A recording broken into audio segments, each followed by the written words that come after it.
Gente, bom dia, bom domingo. Muito obrigado por mais uma semana me receber com todo carinho na sua casa. Muito obrigado, aliás, por me receber todo santo domingo no seu lar, dentro desse lugar tão sagrado, junto com a sua família. A gente ficou um tempinho longe, um pouquinho sem gravar, né? Tava de férias, curtindo um pouquinho. E hoje, na estreia do A Fonte em Foco, eu trago uma pessoa que é símbolo de resistência. Ela é uma das pessoas mais conhecidas no meio culinário do nosso país, mas não somente no meio culinário, tá? Quem eu trago hoje no quadro Eu Sou de Lá, faz tempo também que a gente não traz aqui para vocês nesse programa, tem uma história de vida muito bonita. Eu particularmente sou fã, já conheço ela há bastante tempo, pelas reportagens, obviamente. Hoje eu tive o prazer de conhecê-la. Pensa numa baiana arretada que veio lá na década de 70, simplesmente em cima de um caminhão, teve que deixar toda a sua vida para trás para reconstruir a sua própria vida em Brasília, na capital do nosso país. E hoje ela é uma das pessoas mais famosas daquela capital, mais famosa até do que muito político. Eu arrisco a dizer que do que o próprio presidente, que inclusive é fã número 1 dela, que eu vou apresentar aqui para vocês, que é a tia Zélia.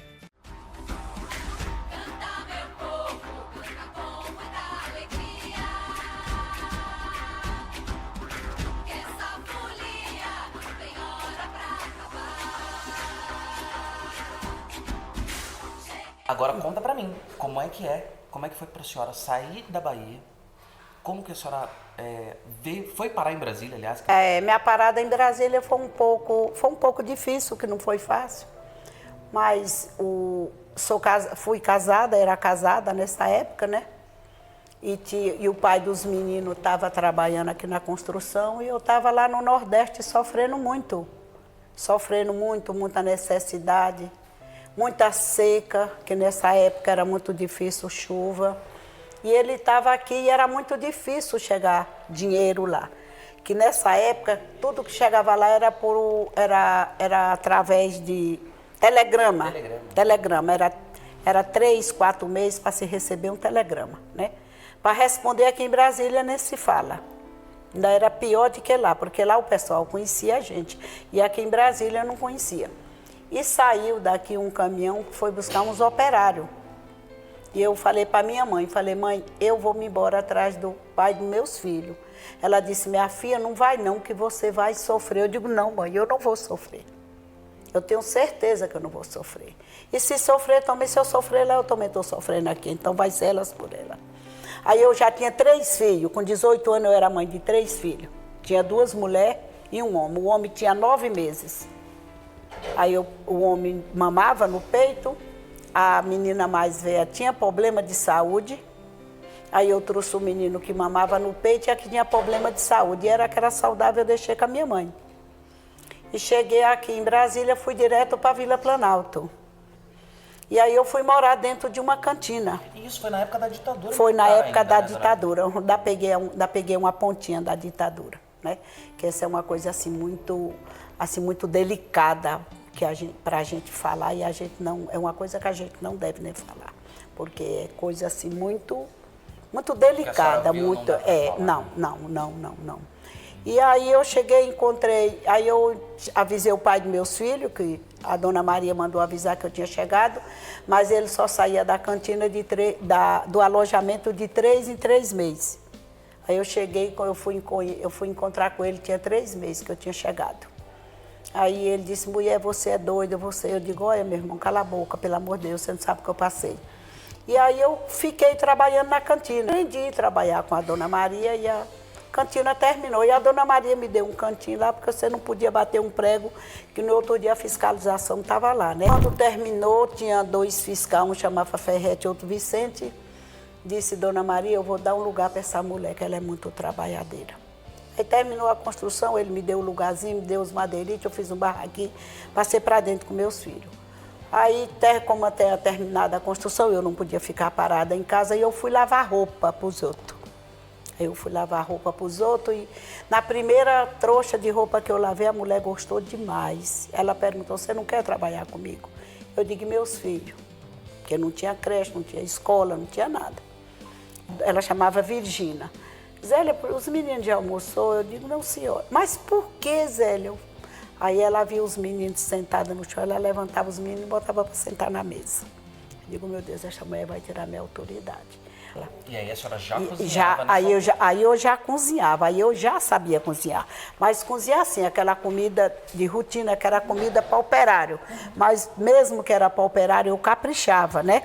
Eu caprichava, era para operário, porque eles não eram qualquer coisa para comer de qualquer jeito, né? Agora a senhora me bagunçou um pouco a cabeça. De onde a gente saiu da Maria para a tia Zélia, que é como a gente conhece hoje. É aí que você queria saber. Exatamente. O que aconteceu, porque botou o nome de de Zélia. Exatamente. Foi porque na cantina tinha 8 Maria. Maria do Socorro, Maria Francisca, Maria, tudo era Maria, Maria Antônia. A própria dona da cantina chamava Dona Maria. Tá. Aí ela disse, vou arrumar um nome para você. Aí ficou, aí ela disse, Zélia, tá bom? Eu disse, tá. Até aí eu não era tia. Eu ainda não, era só Zélia, aí não era tia, viu? E aí eu fui, trabalhei trabalhando com esse pessoal, e aí quando foi um belo dia, aí eu arrumei um companheiro, que eu separei do pai dos meninos, aí eu arrumei um companheiro, ele trabalhava no CEP. E eu fazia marmita para ele levar. E lá, quando chegava no alojamento, que eles iam almoçar, dizendo o povo que a comida dele era melhor do que a de todo mundo e cheirava mais. Aí perguntava a ele, Cícero, de onde é essa comida? Ele dizia assim, é minha coroa que faz. Eu tinha 28 anos, ele me chamava de minha coroa, né? E aí ele levava a marmita e eles procuraram para ele se eles dessem o dinheiro, se eu fazia a comida para eles. Ele foi lá em casa, mas o meu companheiro, na rua Maranhão, Casa 8, que é hoje onde eu moro, que é meu terreno. Aí ele foi, aí ele me procurou se eu queria cozinhar para ele. Eu falei, cozinho, mas como é que o senhor quer? Porque do jeito que me propôs, eu não quero, porque eu não vou ter resultado. Não adianta o senhor mandar o dinheiro para mim comprar as coisas, e o gás, minha água e meu tempo. E eu tinha um fogão de 4 bocas. Eu levantava 4 horas da manhã para fazer 21 marmitas, sozinha e Deus. Aí eu levantava 4 horas, botava a panela no fogo, arrumava tudo direitinho. 10 horas a comida estava pronta. Quando foi o primeiro governo do presidente Lula, eu estou lá em casa quando chegou um rapaz, um senhor muito alto. É aqui que é a Zélia? Eu falei, eu moro aqui. Zélia, eu vim aqui porque me indicaram que você faz uma comida aqui muito boa, uma comidinha de casa. Aqui é o seguinte, eu faço a comida, mas olha o tamanho do fogão. Olha o tamanho das panelas. Eu fazia o arroz numa panela, botava numa lata. Cozinhava o feijão, botava na lata, que era para cozinhar a carne. Se um dia fosse costela, qualquer carne, qualquer comida que fosse. Aí eu botava nas vasilhas para fazer outras comidas. E aí eu comecei fazendo assim. E o primeiro prato que eu comecei foi frango com quiabo, costela com mandioca e bife. 98, eu comecei em 98. Esses 3 pratos, e até hoje, na segunda-feira, esse prato não pode sair de maneira nenhuma. Aí ele disse, mas é só eu sozinho, dá para mim almoçar aqui. Não dá? Eu digo, dá, só você dá. Aí ele almoçou, foi embora, e eu fiquei com aquela impressão, disse, meu Deus, aquele homem é uma grande autoridade, que eu sou muito observadora, né? Aí quando foi assim, embaixo, umas 4h30 para 5 horas da tarde, eu estava lá limpando, arrumando.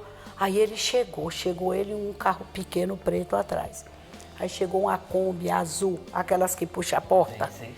Aí dentro daquela Kombi tinha do fogão industrial de 4 bocas a panela de pressão. Papel higiênico, toalha, prato, tudo que uma casa precisa. Aí eu digo, moço, dono do senhor, essas coisas o senhor trouxe para mim, eu não tenho dinheiro para lhe pagar não. Ele disse, não, a senhora pode receber que a senhora vai me pagando com comida. Ele mexendo comigo, né, pai? Claro. Aí desceu esses trem tudo. Você acredita que eu chorei? Eu fui pro meu quarto, mas eu chorei. Preocupada como era que eu ia pagar aquelas coisas. Só que não era para pagar. Foi alguém que mandou para mim, né? Ele chegou lá, contou o caos, aí mandou para mim. E este alguém era o presidente Lula. Aí ele veio cedo, falou, Zélia, que ele me chamava de Zélia Aurélio. O presidente me chama de véu, eu chamo ele companheiro. Aí a Aurélio chegou, velho, arruma uma comida aí bem bonitinha, bem feita, que eu vou levar para meu chefe. Só que ele não falou quem era o chefe. Nem imaginava quem era. Nem imaginava, eu nem sonhava quem era o chefe. Quem eu levei aquela comida foi para o presidente. E ele mandou 3 horas da tarde eu passo aqui para me levar você lá nele. Isso era um dia de segunda-feira. Eu digo, levar onde, moço? Ele disse, olha, meu nome é Aurélio, eu sou chefe de gabinete dele e quem cuida das coisas deles todas sou eu. Então, eu venho 3 horas, eu venho lhe buscar. Você fecha a porta aí, a cerca de arame fiapado e o corchete de arame, daquele que você arrasta. E ali era a porta. Ali era a porta, era aquela. Tinha uma portinha de meu quarto, que meu quarto era assim, sabe? Aí, quando foi 3 horas, ele veio me buscar. Ele veio me buscar no carro do presidente. Eu digo, Aurélio, meu irmão de Deus, eu vou com essa roupa. Ele, mulher de Deus, vamos embora. Do jeito que você está aí, vamos embora. Entrei. E a cabeça da senhora nesse meio do caminho? Eu achava assim, que era uma pessoa normal qualquer, você está entendendo? Eu não, sabe? Eu fiquei assim. Aí quando chegou lá, nós entramos, aí o elevador dele, ele não sobe pela porta da frente, ele sobe pela porta do fundo, aí encosta o carro aqui, aí o carro abre a porta e a porta do elevador. Aí eu entrei, aí tem um segurança lá de fora e tinha outro lá de dentro. Aí ele pegou, mandou o segurança que estava lá dentro sair para fora, e ele pegou e trancou a porta. Ele trancou a porta da frente, e a porta do fundo. Só ficou nós dois lá dentro do gabinete dele. Aí eu comecei a tremer, as mãos começaram a suar. Ele disse, tá sentindo mal? Eu disse, não, tô nervosa, você sabe, né? Aí ele pegou um copo d'água, me deu, que lá dentro já estava tudo arrumado, tudo preparado, água, café, tudo. Pegou um copo d'água, me deu, eu tomei. Aí ele disse, respira fundo, companheira. Aí ele já começou a me chamar companheira. Aí ele disse, companheira, me conta como é sua vida. Sou mãe de 5 filhos, sou separada, separei do marido tem pouco tempo. Montei essa comida, estou mexendo com essa comidinha para me sobreviver, criar meus filhos. Que eu não quero ser qualquer uma. E eu vim para aqui, para Brasília, para somar. E aí expliquei tudo para ele, aí terminou a conversa, aí falei tudo para ele, tudo. Ele disse, eu vou lá na sua casa hoje à noite, mas ninguém pode saber, porque eu sou o presidente. Para mim, uma carninha de panela, sabe fazer carne de panela? Eu disse, sei. Fui para casa, você acredita que eu cheguei em casa e eu não tinha nem rumo. Eu não sabia onde era que eu estava. Preparei essa carne e deixei a carne na panela, porque quando ele chegasse eu ia esquentar. Jantou, tudo, aí conversou comigo. Aí foi embora. Aí eu fui, comprei uns madeirites, contratei um moço e fiz assim, tipo um galpão. Só chegava aqueles carros pretos, só aqueles carros grandes. Só aquele povo chegava. Só autoridade. Só autoridade. E eu nunca vendi PF. E aí, meu gato, disparei e meti o pau pra frente, caí pra dentro mesmo. Aí contratei 2 moças, uma para me ajudar na cozinha, outra para servir. Aí o pessoal chegava, alguns eu dizia assim, serve aqui na panela. Outros eu botava já no prato, que era uma mesinha sozinha, uns banquinhos de madeira, né? Eles iam lá na panela, eu digo, mas não bota para desperdiçar, bota para comer. E aí, nego, aí continuei, foi melhorando. Aí minha família falou que eu era louca, que eu não tinha condições, porque eu era doida, que eu era muito brava quando eu era nova. Não vai dar certo, não. Ela vai começar a bater no povo. Eu digo, não, só falava a verdade, né? E graças a Deus, aí fui. Aí quando foi um belo dia, eu estou lá em casa, quando chegou um jornalista da Folha de São Paulo, lá na cozinha fazendo a comida, e ele só com o celularzinho na mão e me perguntando como era, e eu explicando para ele. Eu disse, moço, o senhor está me empatando, você está falando demais e está me desconcentrando.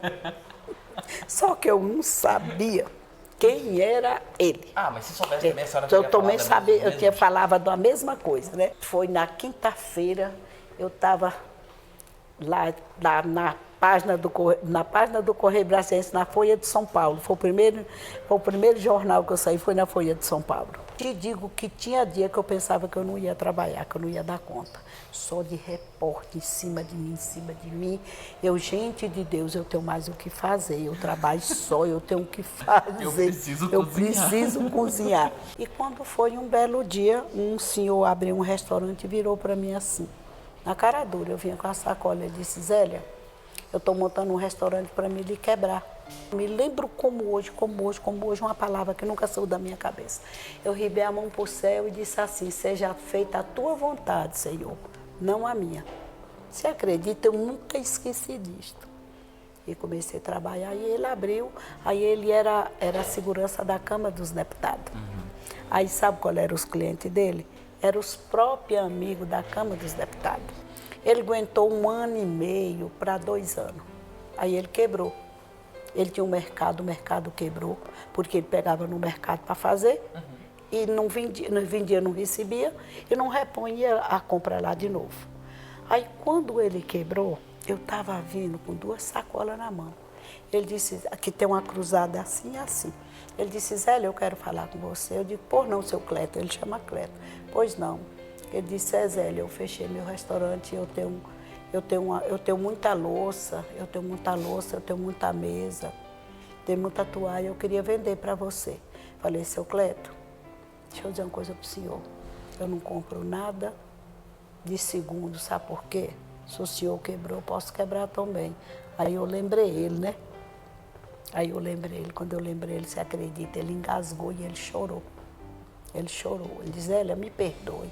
Eu digo: não, seu Cleto, eu não estou lembrando disto. Eu não lembro, isso é uma coisa que não passa na minha cabeça, eu não lembro mais disto. Se o senhor me disse, eu não estou lembrada. Só que eu disse ele, né? Respondi ele à altura que ele tinha que, né? E aí, não comprei, aí ele saiu vendendo os pedaços, aí ele mandou me levar 8 pratos, que eu tenho um jogo de louça porcelana chinesa, daquela antiga, mesmo antiga que era da avó da minha mãe, e passou para minha mãe, da minha mãe passou para mim. Aí eu digo: não, senhor, seu Cleto, eu não quero não, que eu tenho. E aí eu digo, aí ele disse: não, mas então tá bom, você não quer comprar. Aí ele pegou e mandou uns para mim, eu peguei e mandei devolver para ele. Porque se eu não quis comprar, né, ele disse que ia botar para me quebrar. Então ele ia botar. Não tem problema. Imagina. Aí ele disse que ia botar para me quebrar, né? Eu ia pegar a coisa da mão dele? Não. E aí, filho, deslindou e hoje eu sou internacional. Sou conhecida no Brasil inteiro. Já recebi repórter dos Estados Unidos, Canadá, chinesa, do Brasil inteiro. Onde você ticar, no Brasil inteiro você me acha. Então, hoje eu estou num patamar bom. Hoje eu tenho casa boa, hoje eu tenho um carro bom, hoje eu tenho um colchão bom. Então, mas eu sou aquela que eu comecei com aquelas 2 panelas e aqueles 4 pratos, eu ainda sou aquela. Chegou na minha casa, senador, ministro, deputado, juiz, qualquer coisa. Chegou o pintor, chegou o varredor de rua, chegou aquela pessoa que está morando lá debaixo dos pés de pau. Ô tia, a senhora tem uma marmita para me dar? Tenho, meu filho, tenho. Não tenho assim, não tenho ganância, não sou gananciosa. Graças a Deus, hoje eu viajo muito, trabalho na agricultura familiar, dou aula. Eu amo o que eu faço. Eu estou aposentada, aposentei, mas eu tenho uma filha muito trabalhadeira. Eu tenho uma neta formada em jornalismo. Ela administra a empresa, né? Tenho empresa, graças a Deus. A Dona Zélia, na verdade, gente, é uma celebridade. Ela está sendo modesta aqui. Agora eu vou falar um pouquinho a respeito dela. Não tem como pisar em Brasília, não tem uma pessoa que pisa em Brasília hoje que não saiba onde é o restaurante da Dona Zélia e não queira comer a comida de lá. E hoje ainda a senhora estava falando aqui para mim, antes da gente começar a conversar, que a senhora ainda tem que estar lá todos os dias. Porque além da comida boa, as pessoas vão lá para ter o acolhimento da senhora. Eu mesmo, recepcionar o abraço povo. A hora que chega na porta, bom dia, meu querido. tudo bem? Ô tia, tudo bem? Como é que a senhora está? Eu estou bem. Eu estou ótima, graças a Deus. Eu posso estar caindo nos pedaços. Mas meus clientes não vão lá para ver meus problemas. Eles vão lá para almoçar, né? E eu não tenho eles como cliente. Lá eu tenho como uma família. Lá eu não tenho cliente. Lá eu tenho família. Você acredita se eu disser que eu estou com dor de cabeça? Eu não sei de onde aparece tanta gente, tia, vamos para o hospital. Não, meu filho, eu sou uma velha de 72 anos, eu não tenho dor de cabeça. Não, não. Eu levanto de manhã, eu tenho meu jardim, eu levanto, eu vou cuidar, eu venho cá na cozinha ver nessa... Se a cozinheira não botou o feijão no fogo, você lavar, né? Porque tudo você tem que estar em cima, porque hoje o povo... Tenho 25 funcionários, adoro eles, amo eles de paixão. Gosto deles, eu viajo, aguo meu jardim. Olha, gente, não vamos deixar as plantas da tia morrer, senão quando ela chegar aqui, o couro come. Então eu te digo assim para você que eu sou muito grata, eu tenho muita gratidão. Eu tenho muita gratidão. Tenho gratidão porque eu não sou tratada assim como uma dona de um comércio. Eu sou tratada como pessoa. Como pessoa eu sou tratada. Como a tia Zélia. É como tia Zélia. Eu tenho um samba que dá 1.500 pessoas, de 15 em 15 dias. Tá passando foto agora enquanto a senhora tá falando. Tá. Vai estar passando a imagem. Tá. É um absurdo. É um absurdo, né? É um absurdo de gente. 1.500 pessoas eu tenho lá. Você acredita? Do bom dia, do boa tarde. Pergunto se está todo mundo bem. Ele está todo mundo bem. Eu digo, aqui é para nós ser felizes, que aqui não é um boteco, aqui é nossa casa. Tenho respeito por todo mundo, não tenho discriminação de ser humano nenhum. Um dos motivos principais de eu estar conversando com essa doçura pessoa além de, claro, ter um imenso prazer de contar a sua história, mas também é por intermédio da doutora Odaci de Brito, que é uma autora incrível e a gente já trouxe conteúdo dela aqui no programa para vocês. E agora iniciou-se então o processo da escrita do livro da senhora, né? Conta um pouco para mim como é que foi, como é que a senhora conheceu a Odaci, que é minha amiga, amo de paixão, e como está sendo essa... Eu sei que já tem algumas outras coisas produzidas a seu respeito, mas como que é você imaginar que vai sair um livro da tia Zélia? Eu não sei nem lhe falar como foi que eu conheci Daci. Quando eu cheguei, estava aquela senhora lá dentro, lá tem a mesa que era a mesa do presidente. É uma briga por esta mesa. Aí eu cheguei lá, ela estava, essa mesa são de 12 lugares. E aí eu fui assim, ela estava de frente, eu fui assim de cara com ela, parece assim que meu coração bateu no coração dela, né? E eu falei, você linda, tudo bem com você? Ela disse, tudo bem, tia Zélia. Aquela levantou, me abraçou, eu abracei ela, nós se cumprimentamos e é uma honra muito grande ter conhecido o Daci. A Odaci, na verdade, toda vez que a gente vai gravar alguma coisa com ela, ela sempre fica para trás, ela nunca quer aparecer, mas qualquer hora ainda grudo ela. As pessoas precisam conhecer essa pernambucana. Precisa conhecer essa grande mulher que ela é. E a Daci chegou para mim e disse, tia Zélia, eu vou escrever seu livro. Aí eu olhei dentro do olho dela, olhei mesmo assim para ela, que eu tenho mania de encarar mesmo, que eu conheço o ser humano pelo olhar, tá? Gente falsa, ele olha para você assim por baixo, ele olha assim para você e fica assim, né? E ela encarou em mim, eu encarei nela. Ela disse, tia Zélia, a senhora esta outra semana vai para São Paulo. Eu falei, aquela mulher é doida. Mas viu a verdade no olho dela. Vi a verdade, mas depois eu falei assim, uai, ela é doida, ela já vai me levar para São Paulo. Meu celular toca. Eu vou ligar a Daci. Se a passagem está comprada para tal dia, tal. Eu digo, meu Deus do céu, não é que a mulher já quer que eu vou? Minha filha, eu vou, minha filha, isso é gente, aquela mulher é gente, aquela mulher, ela é um ser humano que Deus botou no meu caminho e aquela mulher vai me levar ao além. Eu falei para minha menina, eu vou voar muito longe através da Daci. Aí pronto, aí todo dia da Mãe de Deus eu ligava para ela, não para perguntar que dia eu vinha, para perguntar como ela estava, se estava tudo bem. Ela, tia, está tudo bem, a senhora vai vir, e aquela coisa. E te digo uma coisa para você, vale a pena conhecer a Daci. Agora, quando eu chegar lá, eu quero eu quero conversar com o Stuck, para Stuck conversar com o presidente. Janja esteve lá em casa terça-feira à noite, aí eu falei para ela que eu vinha viajar, ela disse que quando eu voltasse ela queria falar comigo.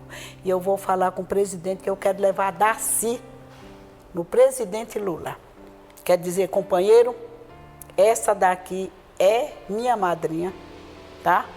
Que eu vou fazer convite para ele para o lançamento do meu livro, porque ele vai. Ela fala de Lula, de Stuckert, de Janja, como se fosse, né, gente, pessoas comuns, assim. E para a senhora ficou extremamente...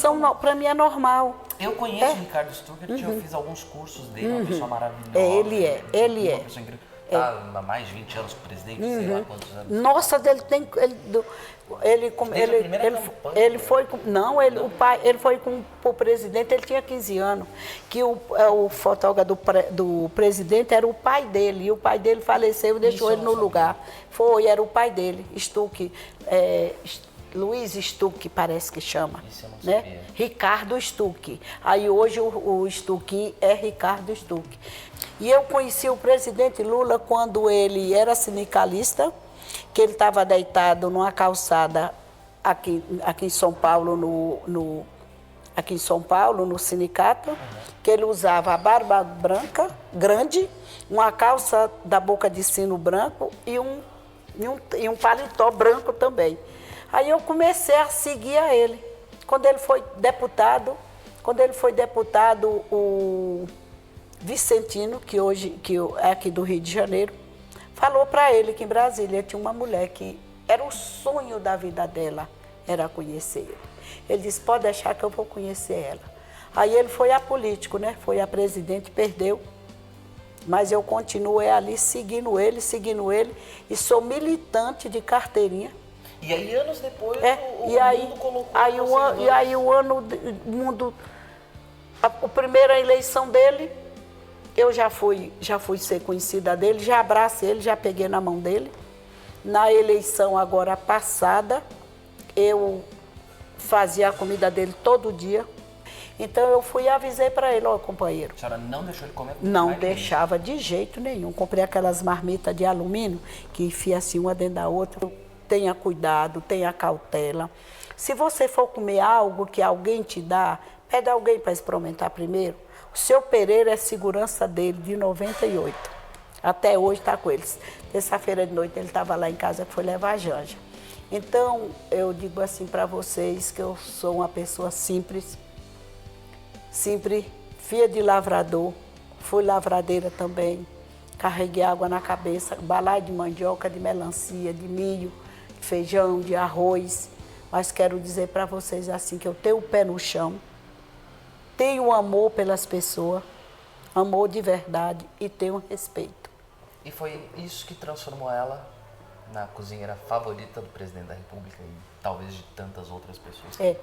Muitas já cozinham para muitas autoridades, muitas. Tia Zélia, foi um prazer muito Prazer foi meu, bater querido. esse papo com a senhora. Eu espero muito Obrigada. poder estar em Brasília logo para comer E quando você for em Brasília, Deus te livre de eu sonhar que tu foi lá e tu não foi na minha...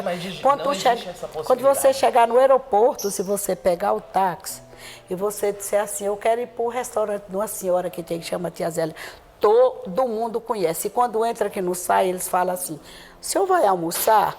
Se disser, vou. Ele diz assim, eu vou levar vocês onde tem uma comida de verdade. Aí, que eu já vou chegar cheio de fome em Brasília, mas vai ser o primeiro lugar que eu vou, não tenho a menor dúvida. E você sabe do ovo? De que ovo? Que eu faço para ele? Não. Esqueci de dizer, fui em Curitiba 2 vezes, quando ele estava preso, cozinhar para ele. Quando você for lá, eu vou fazer o ovo que eu faço para ele, tá? Olha, gente. Para você. Ó, tá gravado, hein? É promessa, hein? Não, meu filho, eu não tenho medo de pagar promessa. Eu tô brincando. O nosso tempo é curto, gente. Infelizmente, que eu passaria a tarde inteira aqui conversando com essa doçura que é a Tia Zélia. E ela é prova de que como a comida une, como a comida transforma, como as coisas que tem para acontecer na nossa vida simplesmente acontecem. E a gente vai tocando conforme dá, mas até a hora que chega, como chegou para a senhora, que tudo dá certo. No final, tudo dá certo, se não der certo, que não chegou no fim. Né? Exatamente. É mais ou menos isso. E a questão do compartilhar. Eu nunca termino esse programa sem dizer essa frase, que não é o que recebes, mas o que compartilhas que vai te trazer as trevas ou a luz. minuto, a gente vai para o intervalo rapidinho, eu volto em 1 minuto. Obrigado mais uma vez, Tia Zélia, foi um prazer. Obrigada a vocês. E não sai daí que eu volto logo. A fonte em foco, onde tudo acontece.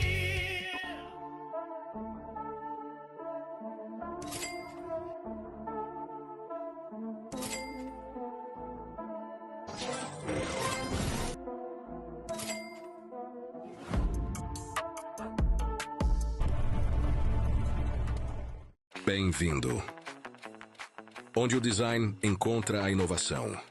Projetos que transformam ideias em realidade. Cada detalhe pensado em você. Arquitec, arquitetura e soluções. Sonha em obter sua cidadania italiana? A Terra Nostra é a única que garante a devolução de 100% dos honorários pagos caso seu pedido seja negado. E ainda parcelamos em 24 vezes. Realize seu sonho agora com a Terra Nostra Cidadania Italiana. Maximino Car, em Santo André. Aqui, você encontra os melhores seminovos com garantia. Compramos, vendemos e financiamos com as melhores condições. Rua Oratório, 514, Bangu.